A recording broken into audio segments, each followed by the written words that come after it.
Isaac Paulson listens to the news about his sentence. He is expected at court to face charges for tax fraud and money laundering schemes. He used Martha Stewart's playbook. However, instead of sulking at home, he takes his usual run as if he doesn't have any problems. As he does, a car runs him over. Then the driver gets out of the car and approaches him and stomps on him, making sure he dies. Right after his death, his estranged daughter Shaun drives to his vacation house with her kids.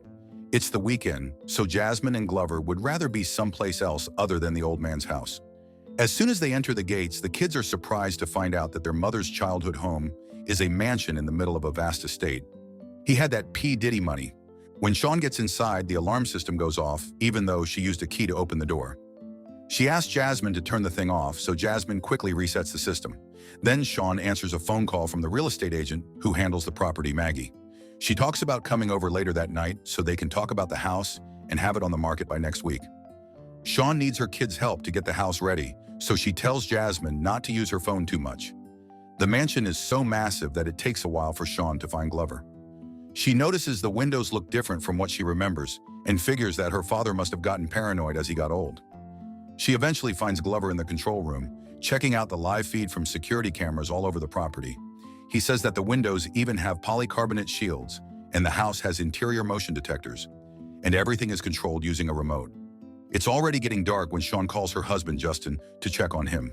He reveals that the DA contacted him again that morning about Isaac's case, but Shaun doesn't want to talk about it. So he comforts her by saying that she doesn't have to pay for her father's mistakes. Shaun only wants to get through the weekend and leave, because the house just brings her sad memories from when her mother died. While Shaun makes a call outside, Glover plays with his drone, and Jasmine busies herself with her phone. Shaun gets so distracted by the garage door that is slightly open that she fails to notice that both Glover and Jasmine have already been taken hostage by a group of intruders. Suddenly, an alopecia man grabs Shaun from behind, but she fights him off and manages to stab him with a shard of glass. She runs back to the house, but all the doors are closed. When she tries to break a window by throwing a chair at it, it doesn't even make a scratch. The man who attacked him earlier, Peter, continues to chase her, so Shaun runs into the woods and unfortunately rolls downhill as she tries to run for her life. The leader of the group, Eddie, checks all of Shaun's IDs. They were not expecting anyone to be there because Sam, the mind behind the plan, told them that no family ever visited the old man. Duncan, the other man, is hot-headed and short-tempered, has a crooked-ass nose, and all he wants is to get his hands on the safe, which they believe has $4 million inside. Meanwhile, Peter finds Shaun and tries to strangle her to death, but Shaun sinks a finger into his wound before slamming his head into a rock, knocking him unconscious. The group cut all the phone lines and they know they only have 90 minutes until the security company contacts the authorities. I don't know about y'all, but that's an especially long-ass time to be waiting.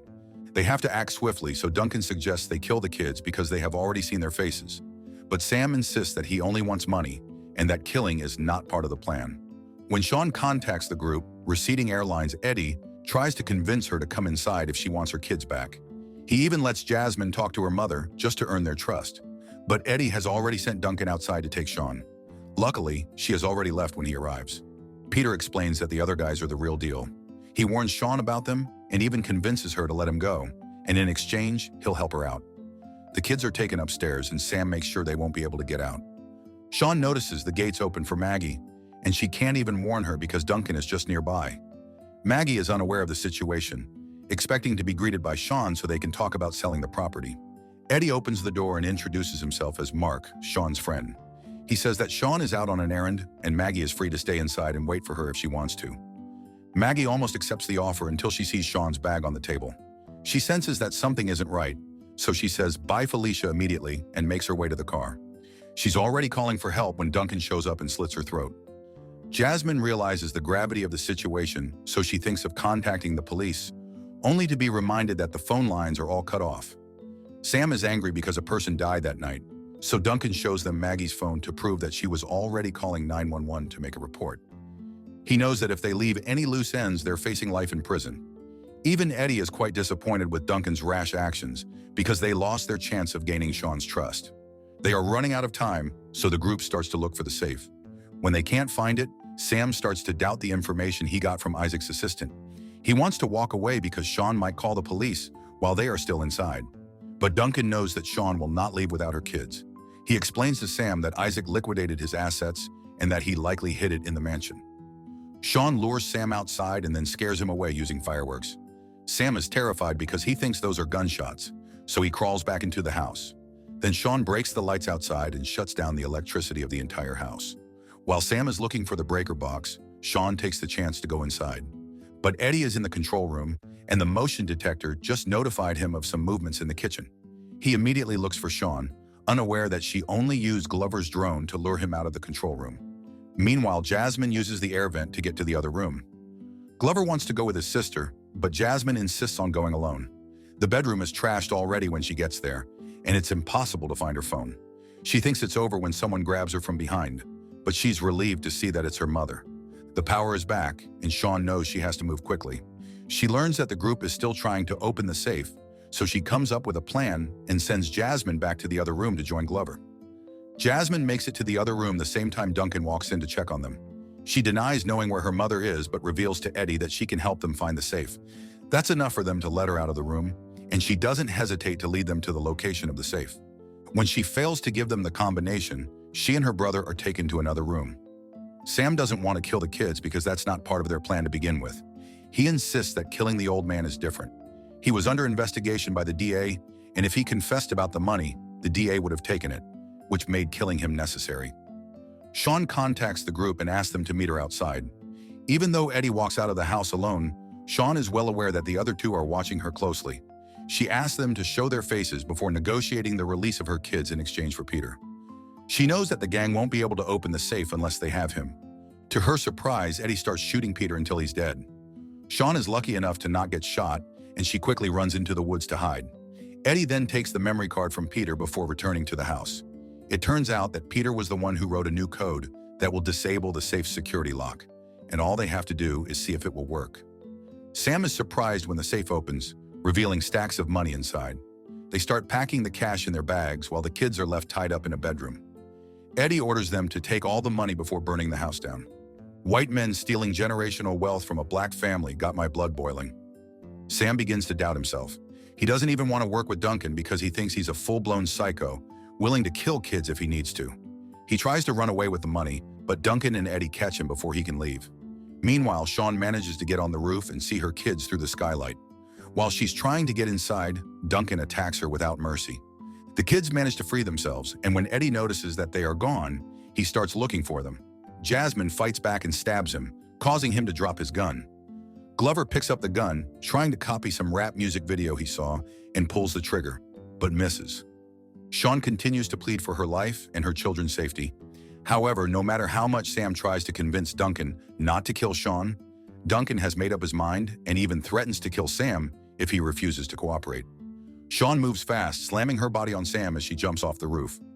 Fortunately, Sam dies when he hits his ruined beach blonde head. The kids make it outside through the back door, and Shaun is just behind them. They run as fast as they can until they make it to the car, but Duncan is not going to let them go just like that. So with no other choice, Shaun runs him over, hoping to straighten his nose. Eddie keeps shooting the car, only to find out that the kids and Shaun are gone. The three run back to the house and turn the security system back on, leaving the intruders outside. They wait patiently, hoping that the windows are strong enough to keep them safe from any attacks from Eddie. Unfortunately, the bag of cash is still in the house, and they know that Eddie will not leave without it. Not long after, a car drives into the property, and Shaun's foreign-ass husband, Justin, gets out of the car. He notices the blood on Maggie's car, so he rushes to the front door to check on his family. Shaun is frightened when she sees Justin on the other side, but she can't open the door for him because it's still not safe. Duncan takes the chance and attacks Justin from behind. He catches him off guard, so Justin isn't even able to fight back. Shaun tells Jasmine to leave, and then she opens the door for Eddie.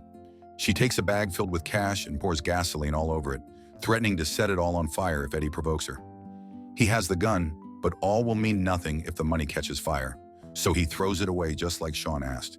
They have agreed that Eddie will take the money and let Shaun and her family leave unharmed, so he grabs the bag and walks away from Shaun, and she doesn't make any attempt to follow him. However, Duncan appears and stabs Eddie until he dies.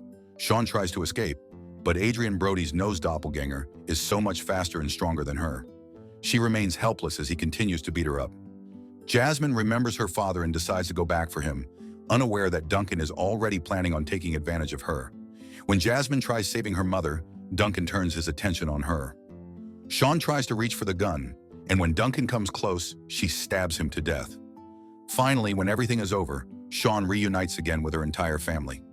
This is why you don't mess with the beautiful badass Gabrielle Union, an action-packed thriller that had me on the edge of my seat. Enjoyable if you haven't watched it yet. What did you guys think? Subscribe to watch more videos like this. Turn on notifications.